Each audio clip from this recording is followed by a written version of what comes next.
Hi, everyone.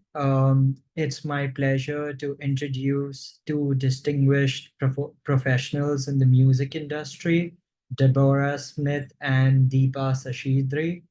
Um, De- Deborah Smith is the co-founder of Anara Publishing, which offers music publishing and sing service to a global roster of over 40 songwriters.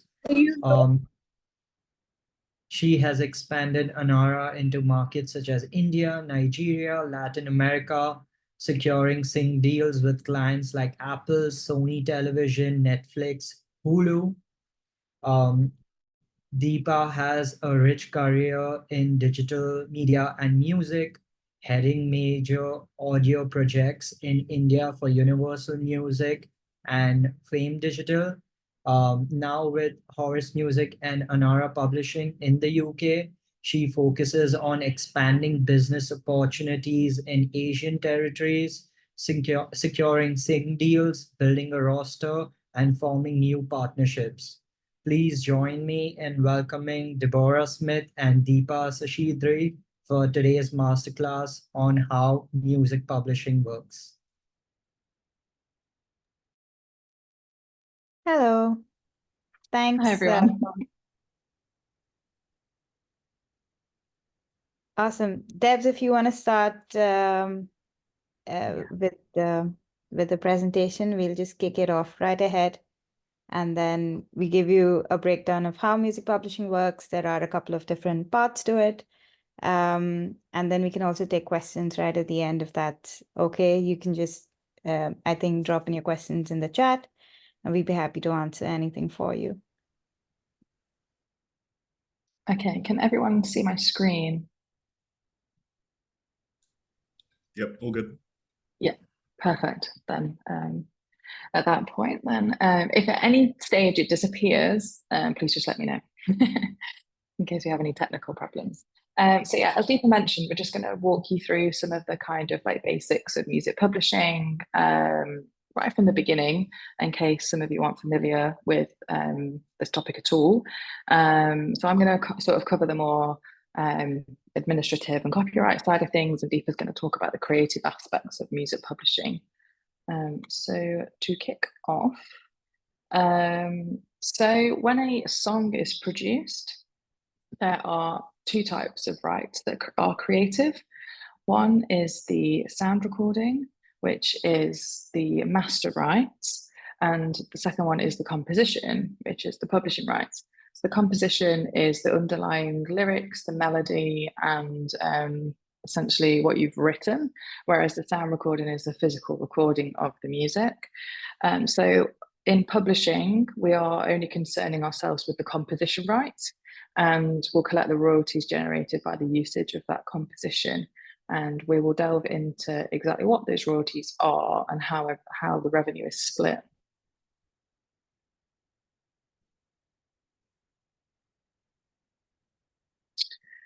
So, as I've just mentioned, there's two main types of copyright. So we have the composition side of things, which is owned by the songwriters and a publisher, and the master recording, which is owned by the artist, the label, and then dealt with by their distributor. And just one important thing to note here is that the owner of the composition rights and the owner of the master recording rights may not always be the same.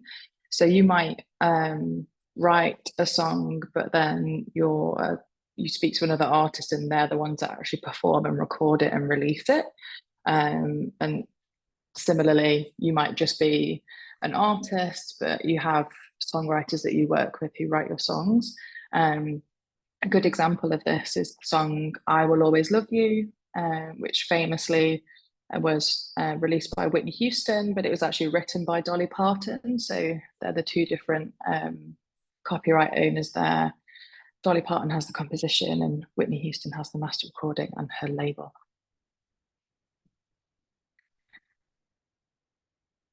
So yeah, just wanted to break down the different types of royalties that are included when we're talking about publishing rights.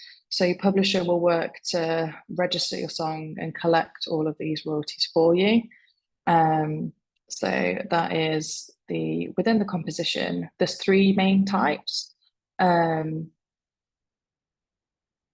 which are performance royalties, mechanical royalties, and sync. So first of all, we have performance royalties. So essentially, whenever your song is performed publicly anywhere, so that could be in a bar, a live show, a festival, on radio, on TV, and then like any kind of public space, like a gym or on a cruise ship or anything like that. Essentially, whenever the composition is reproduced and performed in that way, that's when performance royalties are generated. And this also includes things like streams and YouTube plays now that we're in the digital era. And these are collected by organizations called performance rights organizations, which we will talk about in a little bit more detail after this. The second type of royalties are mechanical royalties. So these often get confused with being relating to the master recording, but they're actually a publishing royalty, mechanicals. So whenever the composition is reproduced physically, so on CD, vinyl, cassette, and now also digitally with downloads and streams on DSPs, that's where mechanical royalties are being generated for the composition rights holder. So it's important to know here that they are in addition to the revenue that you're receiving from your distributor for the master recording. So every time your song is streamed on Spotify or Apple Music, there's both master recording royalties and mechanical royalties being reproduced, and they will be paid to the artist and the composer separately. So there are organizations out there called mechanical rights organizations. Some you might be familiar with. We have MCPS here in the UK, there's the MLC in the US, and some performing rights organizations collect both. So IPRS in India collect both performance and mechanical royalties. And then the third type of royalties that we're going to cover is essentially for sync. So that's something that Deepa is going to delve into later in the presentation. But essentially, whenever your music is used on TV, film, adverts, games, any kind of like visual media, then you also get paid for that. And typically that's going to be an upfront fee, which is paid for by the production company or whoever has commissioned the work. So those are the royalties that are generated, and essentially a publisher helps you collect all of these by being members of all of these different organizations and platforms to collect the royalties and pass them down to you.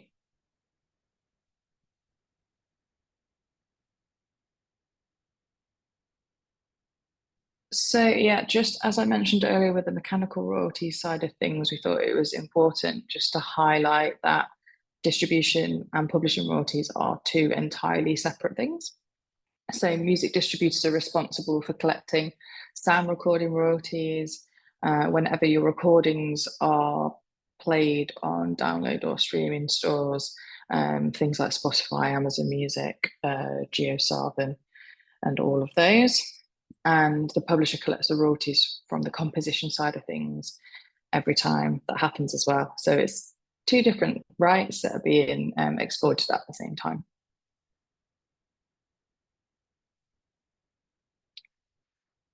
So I mentioned earlier about performing rights organizations. Some of you might be thinking, what is one of those? So essentially, they are a body that collects royalties on behalf of songwriters, music publishers, and publishing rights holders whenever the song is publicly broadcasted or performed.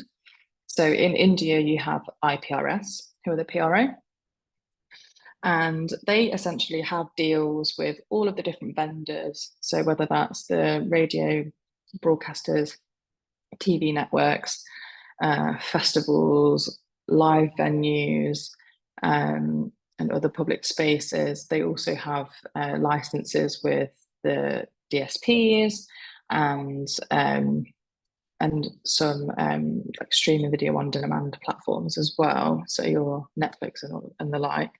So they basically have all of the licenses with all of these different places, set the tariff for the use of music, and then collect the money from all of these places.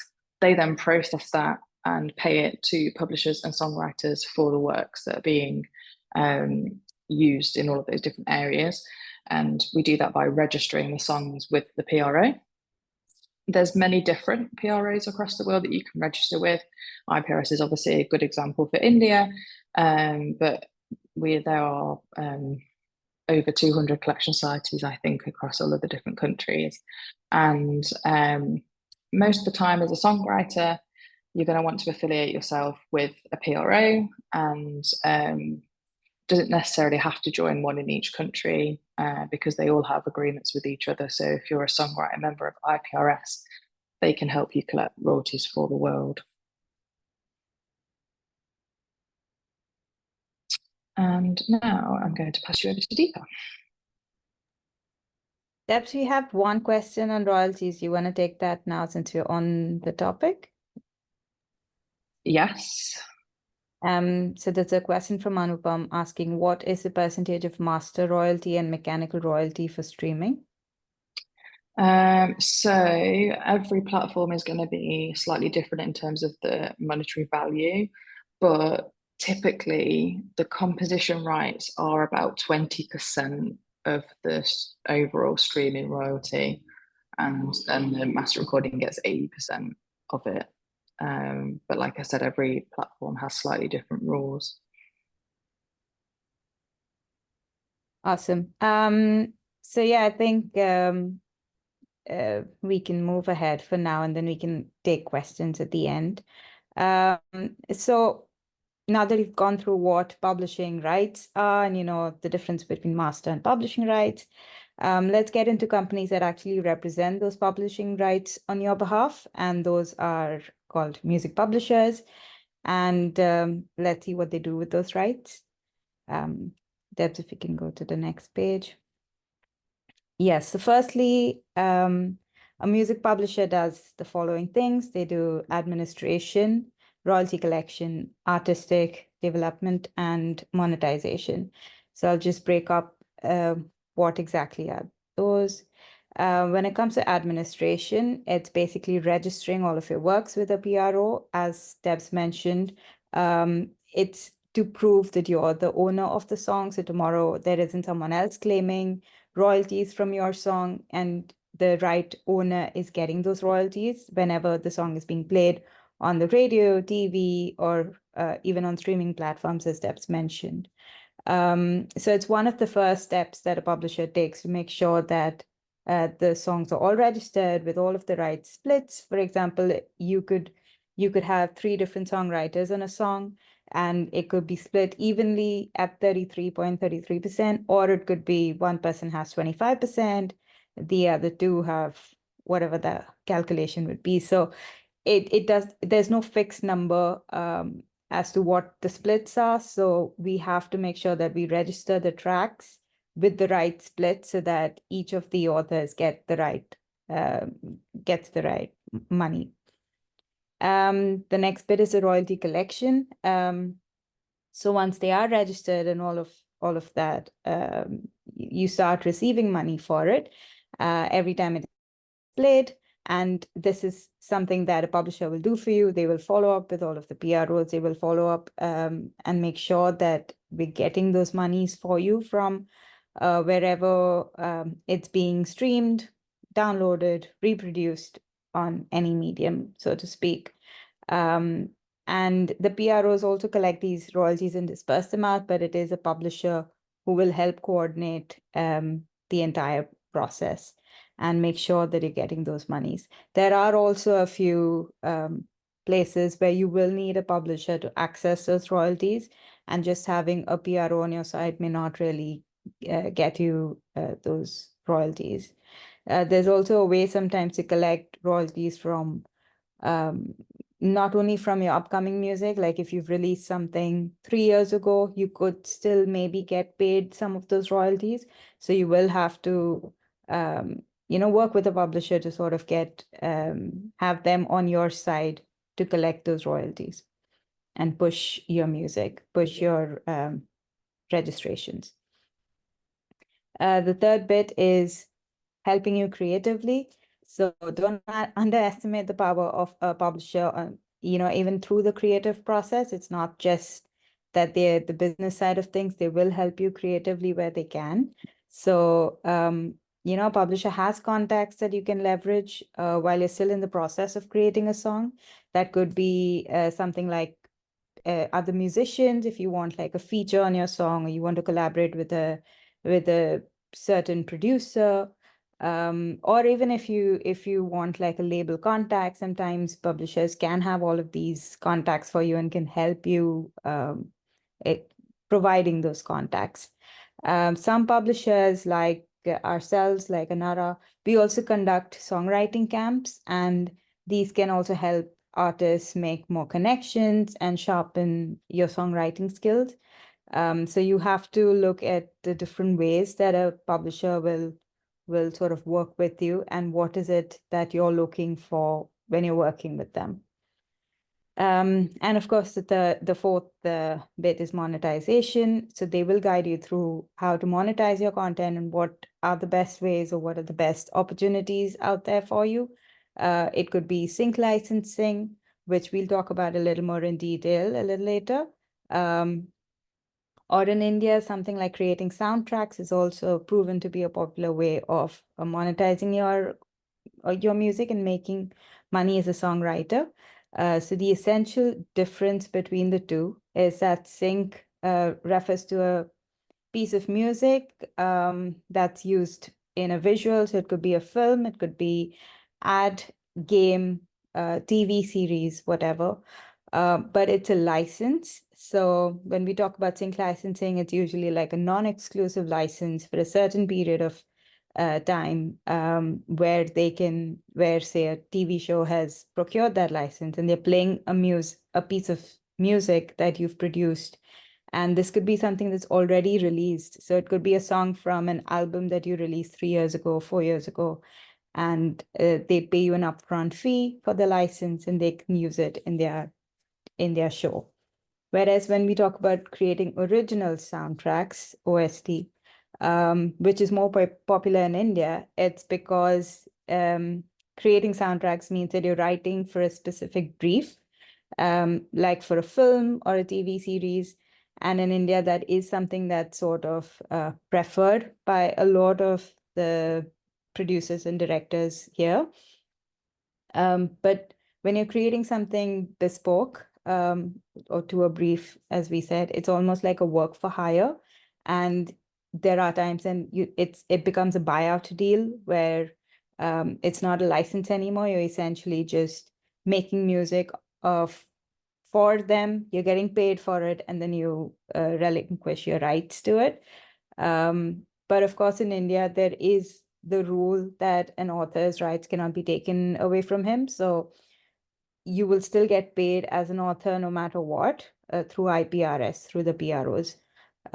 So that's a win-win as well, because you still own at least the author rights to the song. So a publisher is useful here as well because they can have a network to pitch your songs and find such opportunities for you. So we have a little to-do list here, which is like a tip for when you're looking to work with a publisher. Sorry, and so just follow these bits before you're ready. Make sure that you have an instrumental version of all of your music, because this sometimes is pitched separately for sync deals. There are ad campaigns that might want to use your track but don't really want the vocals on it because maybe the lyrics don't match what they're trying to say, or the language could be completely different. But if they like the track, the production, they might still use it. So it is essential that you have the instrumental version of your track ready, and you've given that to your publisher so that they can give it ahead.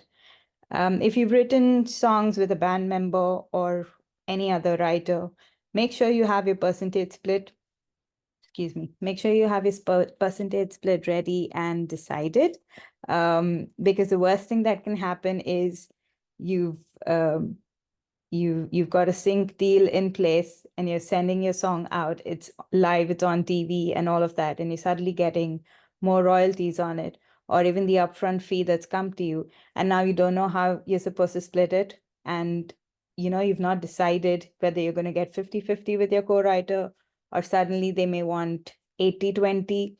So it's just best to make sure, even though they are your best friend, they could be family, they could be whoever, just make sure that you have something in place, written. So it could be a legal piece of document or an email or anything, that that puts down in writing the splits that you're going to be working on as co-writers.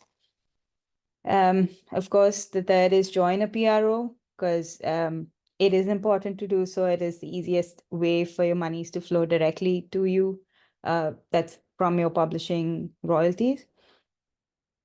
Fourth is if you've used any samples, make sure that they're all cleared and they're okay to be used, because again, you don't want any issues later on of a third party claiming that you owe them royalties from a song because you've used one of their samples. You'll find that a lot of these free sample websites, they will mention that you can use the sample on the song and upload it and distribute it without an issue. But if there's a sync deal, then they must receive 50% of the fee or whatever percent. So there are that fine print is mentioned usually when you're using a sample in any of these third-party websites. So make sure that you read all of it and you understand the the commercials behind using a sample. So avoid as much as possible, but if you are using one, make sure that it's legally cleared. And also make sure that you tell your publisher about any samples you've used, because again, a publisher is seen as someone who knows all of your rights and who's representing your rights. So when we go to a production house or an agency and we're saying that we have the rights to this song, there isn't going to be any legal issues with it.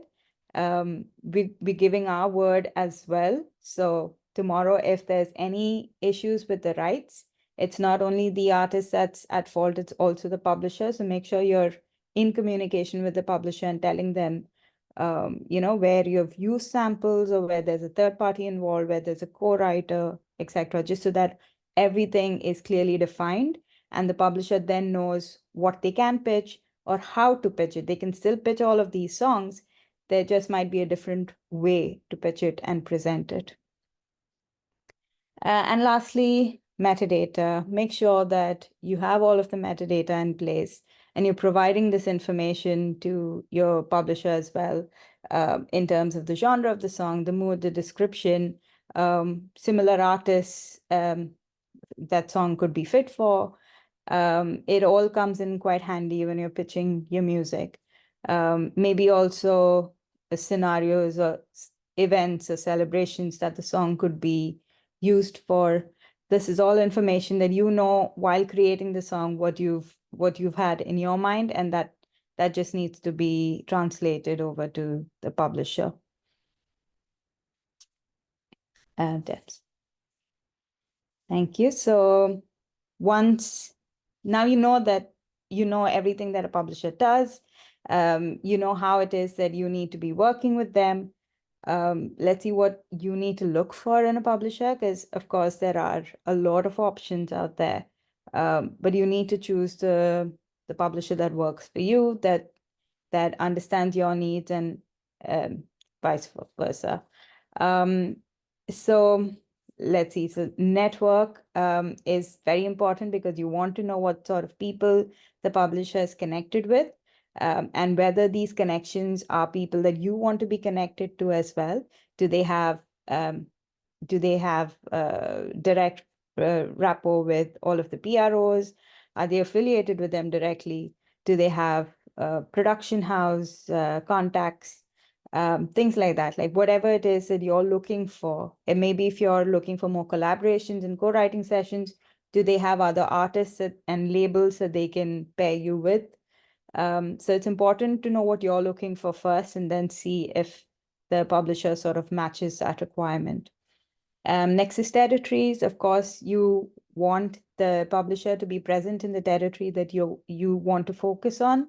So for example, if you write music in Hindi, you would want a publisher who has connections in India.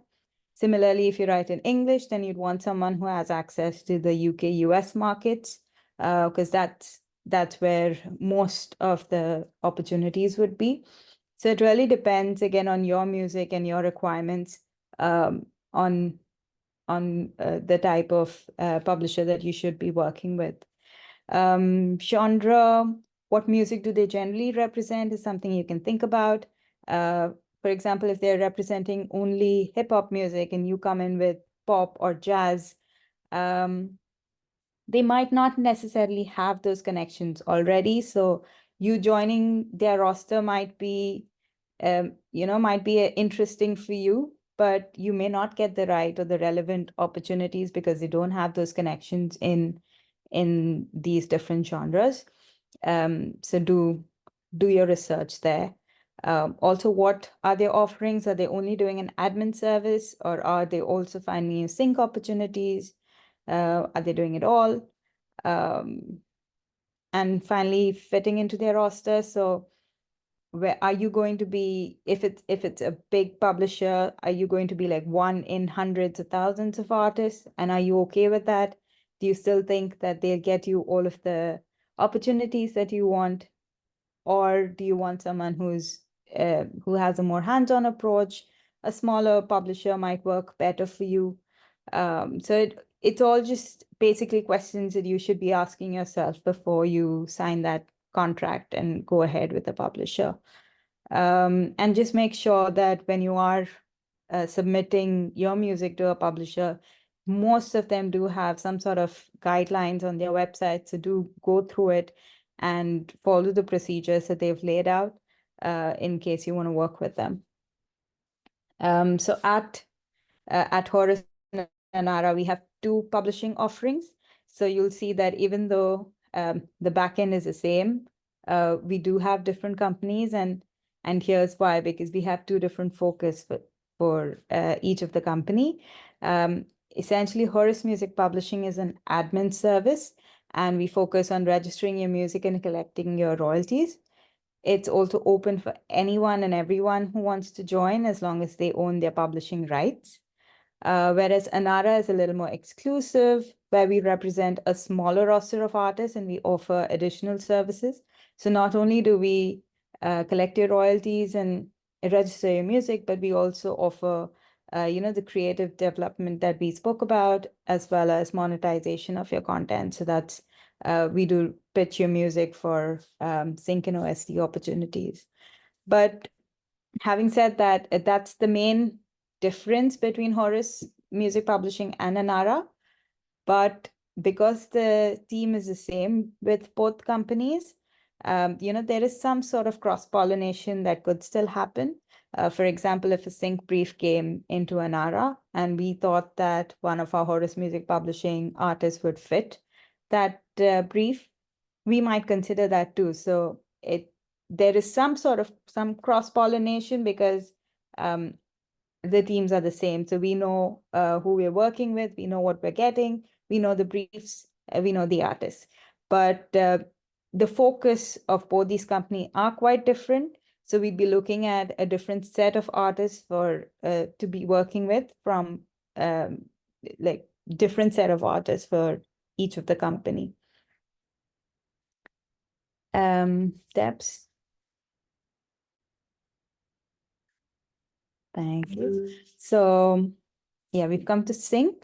What is sync? We've already explained. It's basically the process of licensing your music in films, TV, games, advertising, or any other video project.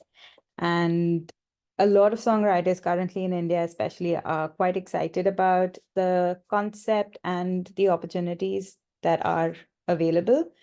But it is quite a competitive market, so we'll come to that. I'd also just like to sort of highlight some of the things that we've done in India for through Anara for our artists. So we've worked with companies like Netflix and Apple, brands like Asian Paints. We had a sync with Sony Live for a TV show. We've also had OST opportunities where we've created bespoke music for MX Player and some TV and film shows. So they're quite like India is a market where they are now getting ready to license music as well.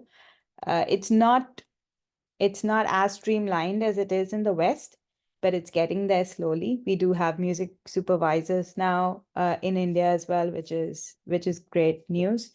So we're getting there. We're getting there. Hopefully, we're pushing towards having production houses license a track rather than just create everything from scratch. We are trying to educate them to see value in that. And hopefully in the next few years, there will be growth in the sync licensing sector. Debs, if you want to just. Thank you. So some of the main things that you need to consider while you're looking for a sync is, of course, it's an extremely competitive market. So for example, if you're writing in English, you're competing against the whole world, essentially. So even though you think, oh, there are thousands of TV shows and thousands of ads and thousands of films being created all over the world. So if I write in English, I have thousands of opportunities. Yes, you do, but there's also thousands of songs that are being pitched for those same opportunities. So it is quite difficult to land a sync deal wherever in the world you are. It's the same even in India. So if you create music in Hindi or any regional languages, like I mentioned before, the market in India, the sync market in India is still not as evolved as it is in the West. So people are still looking for creation of originals rather than licensing a track.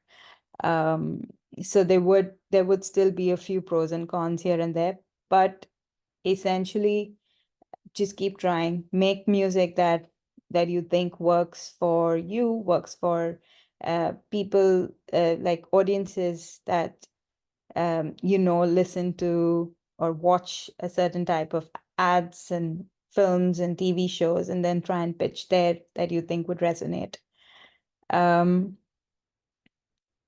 Next is stakeholders. So basically, you have to understand that music publishers have a network of all of these stakeholders, and that's how you can get access.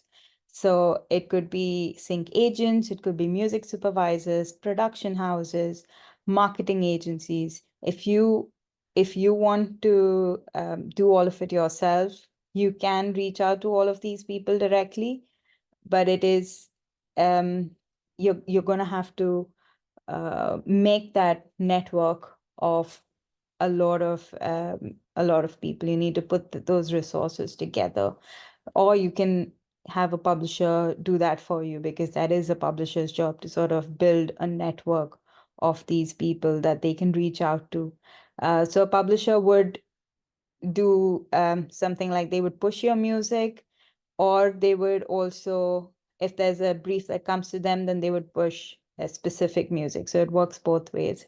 For example, if we have a new artist on our roster, we will introduce that artist to all of our stakeholders, to our entire network, make sure that they know that we have this new artist, this new sound on our roster, and this is the upcoming tracks from that artist, etc. So we're pushing them proactively, pitching their music. And then tomorrow, if they had a requirement, they'd come back to us and say, oh, we want a song for this film, this is a brief, or this ad campaign. And then we can pitch songs based on that brief. So it could work both ways. So in the West, music supervisors and agents rarely go to the artist. In India, it's still quite okay. You'll find that a lot of, especially in Bollywood, a lot of people just tend to have direct contacts with a music director, and then they keep using those contacts over and over again. What Bollywood calls nepotism. It happens everywhere. So even in a smaller scale, but you will have film directors and film producers wanting to use the same music composers over and over again just because they're friendly with them or they're easy to work with. They've worked with them before. And they have that direct contact with a music composer.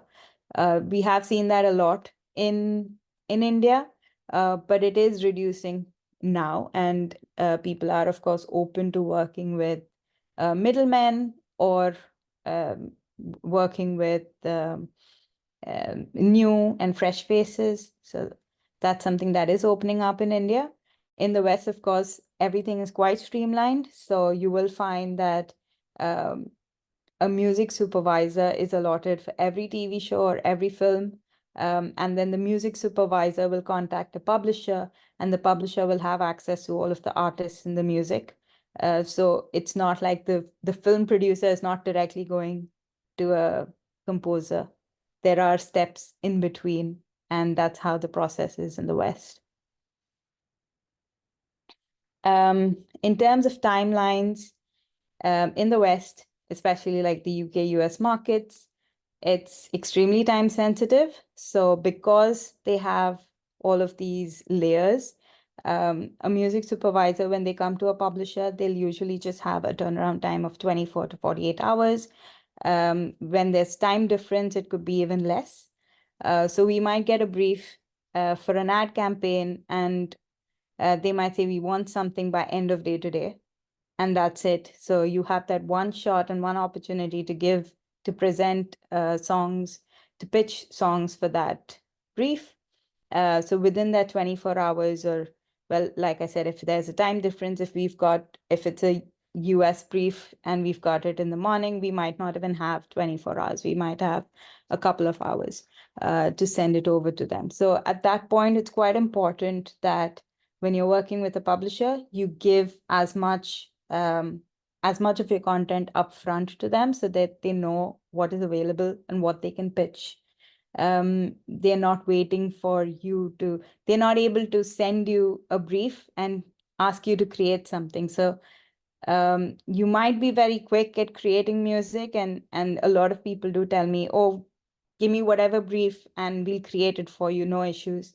But sometimes you don't have that luxury of time. So you have to have it already prepared and mixed mastered, because again, in the West, you don't have that time to come back and say, this is just a demo.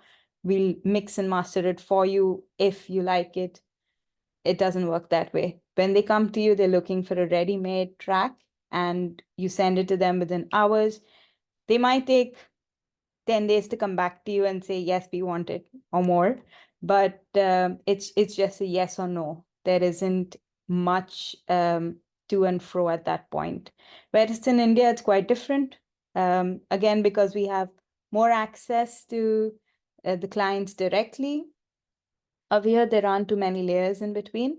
There might be some back and forth that we can do, and it also depends on whether it's a license or an OST.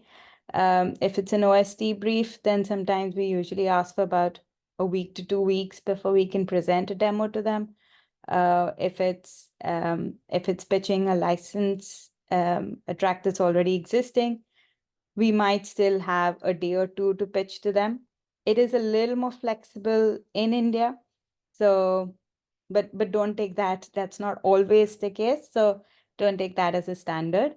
But yeah, just make sure that you know you have all of it ready, you know where you're coming from, and you have that distinction between what's a demo, what needs, and what you can pitch, which is mixed and mastered for the Western audience.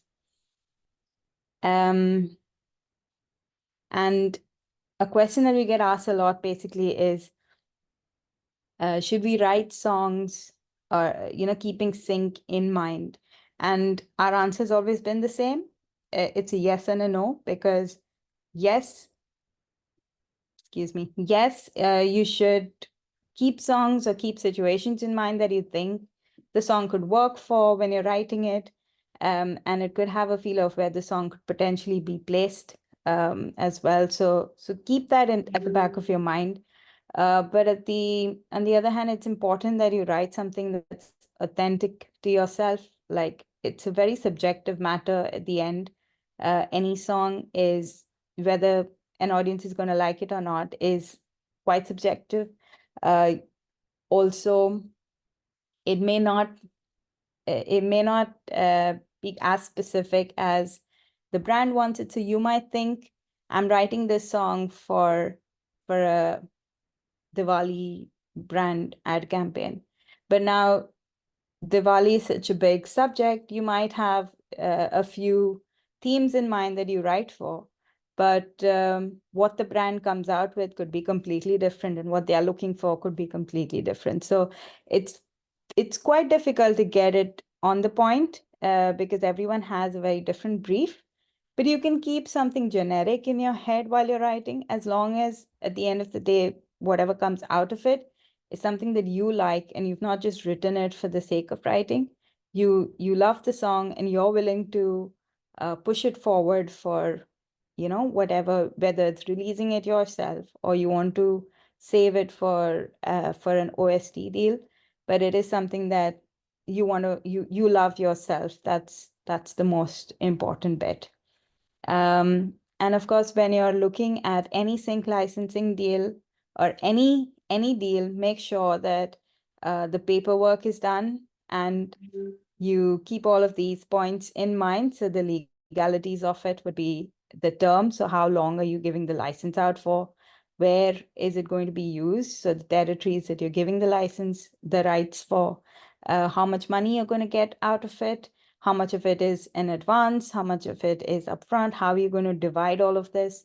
Where is it going to be used? Is it like 30 seconds in an ad, or is it 1 minute in a TV series?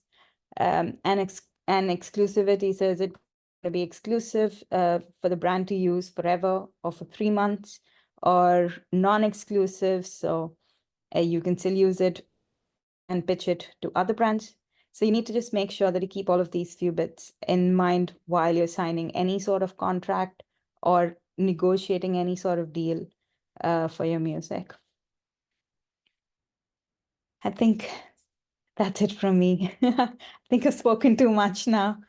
Debs, if you want to take over.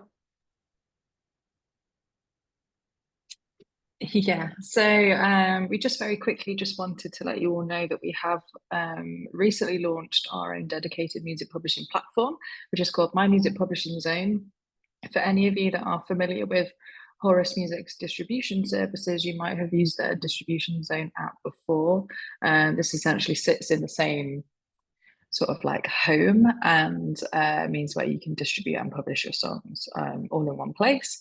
And yeah, essentially it's a place where you can upload all of your catalogue, manage your rights, and we will essentially take care of delivering all of that publisher metadata to the various PROs and platforms that we work with.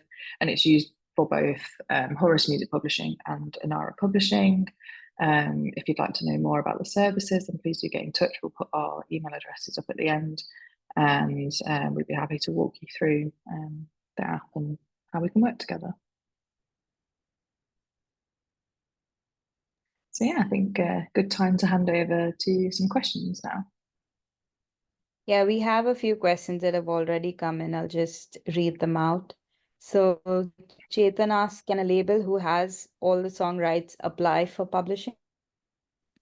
Yeah, essentially, if you are the rights holder of the publishing rights to the songs, then you can absolutely work with a publisher and assign those rights to a publisher, whether that's someone like Horus Music Publishing, which is just doing the admin, or whether you're looking for someone a little more hands-on with the creative side of stuff at Anara, or obviously there's lots of other choices out there.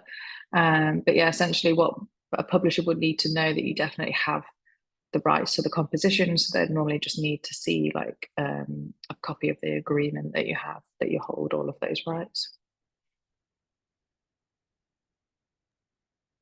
Priyansh asks, why should I register with a PRO, MRO, if I'm signing up with a publisher like Horus, which is able to collect all of my publishing royalties except sync?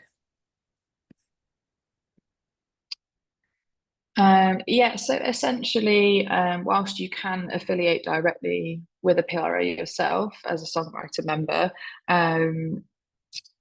basically by having a publisher on board, you have someone that's going to take the time and have the infrastructure to be able to register your songs everywhere correctly and be on hand to make sure that there's no conflict and the revenue's flowing through correctly, and basically just using our expertise. So we always advise that writers are affiliated with the PRO to get their IPI number, which is essentially their membership number, that stays with you as a songwriter for life. It's the same all over the world. So essentially, when we are registering songs, it makes sure that the royalties flow through to you as the right person, especially if you have a name that's quite common a lot around a lot of other songwriters. It makes sure that it goes to the right person. We, you know, as think that artists have a lot to do these days with promoting, marketing, social media, focusing on creating the music, being in that creative space. That's where a publisher can really come in and help and just take all of that admin side of things away from you. And typically publishers are affiliated with lots of different societies directly in different countries to make sure that the revenue flows through to you correctly, rather than you being affiliated with one PRO who then relies on other societies eventually sending them the money. They take their admin percentage and then they pass it through to you eventually.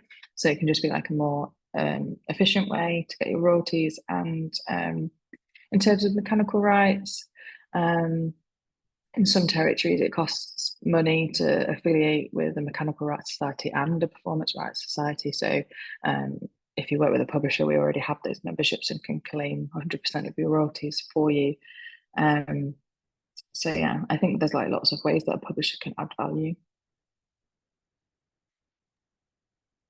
Anupam asks, if I take service of a drummer or mixing mastering engineer, do they have a right in the song? On the publishing side of things, it essentially relates to whether they have contributed to the writing of the song. So if the drummer is just performing what you've written, then perhaps not. And same for the mix master engineer. But if they have contributed to the composition, the melody, the lyrics, anything like that in the session, then they could have a right in the song. But essentially, it's down to you in the room to decide, and all of the creators. So you should always, as Deepa mentioned, have some kind of split sheet or agreement between any collaborators at the time of creating the song, that these are the rights that everyone knows, this is the percentage. So there's no real like rule that they have a right in the song, but they could have depending on their contribution, and that's a conversation that you will need to have with them when you're hiring them and signing a contract with them. Maybe make it clear that it's an upfront fee only and they have no right to the master or the publishing, or if you want to give them rights, then you outline that in the agreement.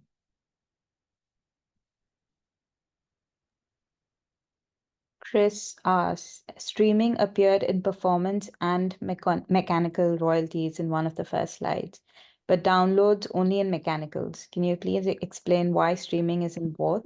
Can't quite figure that out. Is the difference Yeah. public versus public places versus streaming as individual subscribers? Yeah, it also depends on what the streaming platform categorizes themselves as, because there's different types. There's trying to think of the terms now, it's completely gone out of my head. Non-interactive and interactive. So some places like Pandora, if you're familiar with that service, they're like a non-interactive streaming platform, because essentially it's like a radio station where the user themselves doesn't get to really pick what they want to listen to, or they're very limited. They can kind of choose a song and then it creates almost like a radio station. So in that case, it's classed as performance. So yeah, essentially there's a little bit of a grey area between, but most streaming platforms create performance royalties and mechanical royalties. But download, because it's just download is just creating a copy, it's not performing it, then that's why it's just a mechanical there, because it's reproducing. Anupam has one more question. At what stage of his career an independent singer-songwriter should submit for publishing? I think that it's never really too early to consider publishing. If you're writing and releasing music, or even if you're just at the stage of writing music, then it would probably make sense to have a publisher on board to help you just navigate this area of the industry and make sure that everything is in order. You never really know. One of your songs could go viral, or you could get a sync or something like that, and you kind of would be great to have a publisher on hand to help you navigate all of that from the beginning. The earlier you get your songs registered at all the PROs, the quicker you're going to get royalties. Sometimes it can take up to 12 months once a song is registered for the revenue to start flowing through from the PROs. So I would advise looking into it sooner rather than later. Chetan asks, are regional songs eligible? Yes, absolutely. Obviously, it depends on the publisher. Everyone has different strengths, but I think most companies would be interested in hearing music from anywhere, unless they specify one specific genre or area, maybe if they're just working with South Indian musicians or something like that. But I think most would be open to hearing them. Arun asks, how to start music publishing administration services with your company? I think that's probably a conversation that we can have between us. So we'll put our email addresses up in the presentation at the end. In fact, I could probably just pop them up now. So this is how you reach Horace and Anara. So if you drop us an email, then we can have a conversation with you about that. And Arun, I know you, I'm connected to you, so I'll speak to you separately. Priyansh Chaturvedi asks, I notice Anara works in a song submission basis. Should I submit an unreleased song or a released song? How much time is taken to review a submission by them? On the song submission form, you can provide us a link where we can stream essentially and have a listen to music. You can pop a SoundCloud link in there, so it doesn't have to be released on the DSPs. We get a lot of submissions, between sort of like 80 and 100 submissions per month. We're a very small team, so we do take the time to listen to every single submission, so it might take us a little while to get to it, but we do listen to everything, and if we are interested, then we definitely will get back in touch with you. Abhi asks, if we write all of our lyrics and play an instrument when writing, do you have a guidance as to how high the split should be with the producers? It's subjective, but can you give an example, please? There's really no guideline at all that we can advise. It really is a conversation that you have to have with the producer, and what you think is fair. Obviously make sure that you feel personally that it's a fair split. Akash asks, is there a specific percentage division on what percentage of a song is mechanical? I would have to check every single PRO's rules. I know, so in the US, they have set rates that are set essentially by like a small council that submits them into law. So it's something like 9 cents per stream is the mechanical royalty, and it's set fairly that way. but every country works in a different way. So there's not really a specific percentage that I can give, unfortunately. And Priyansh also asked, can I submit multiple songs individually on Anara? Probably best to put them all on one link and do one submission. But we'd be happy to hear a few different songs, maybe maximum of 3 per submission would be good.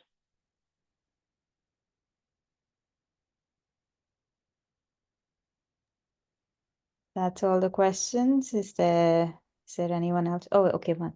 Lastly, what's the price model of Anara?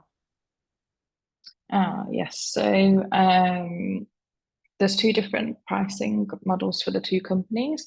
So I'll start with Horus Music Publishing. So that is purely just an administration service. It's £3 a month, and which is £36 a year if you're based in India, because we know there's problems with monthly subscriptions with card payments and things like that. And essentially, that means that we'll handle the registration of your music worldwide in 86 countries around the world, and you retain 90% of your royalties.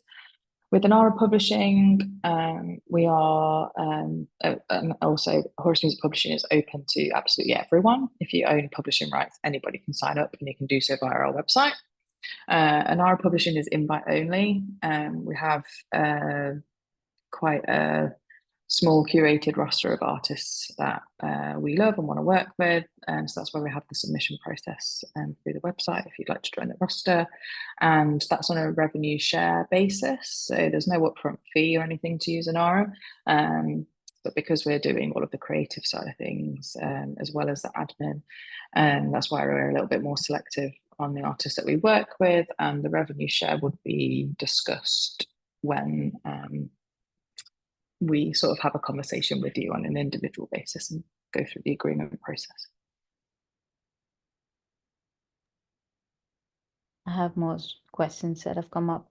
I represent almost 100 artists and composers from my region, have almost 1,000 song rights. How do I select the songs for publishing?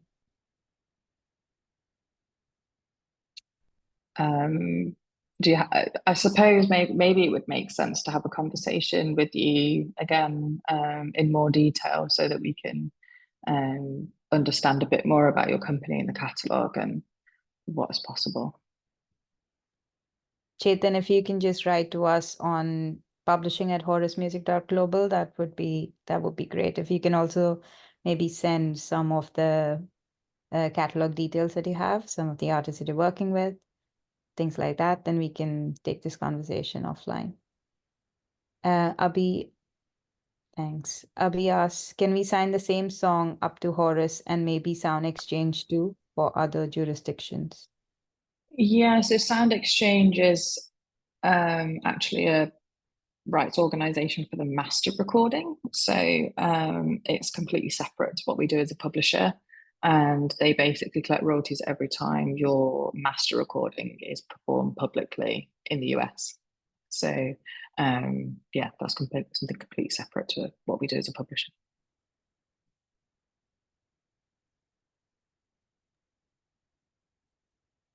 Awesome. I hope all the answers were all right. If you had any more questions, we'll wait for another minute or so to see.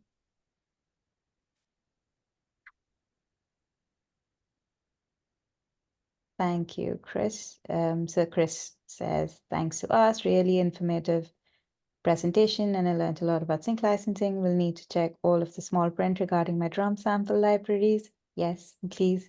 But I think all allow for commercial use, including tracks being licensed for sync. They might allow commercial use, yes, but just check that you don't have to share any royalties with them. Just make sure of that.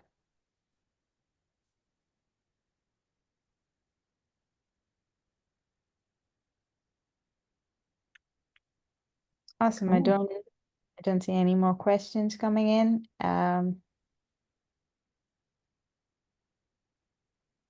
Thanks, guys. Cool. Rohin, Drishti, is there anything else you want us to do? No, I think that was great. Thank you, Debs and Deepa, for taking the time. As you can see the comments, it was truly informative. I think everyone had a great time. Everyone took a lot of notes. But we are going to be summarizing this masterclass in our Artists Ally WhatsApp community group, and also we will be able to share the entries for the masterclass with you, so you can reach out to them directly. And once again, thank you so much for taking the time, and really appreciate it. Thanks for having Thanks for us. having us. we didn't plan to say that. All right, awesome. Thank you so much, and see you guys. See you, Bye. thanks. Bye. Bye.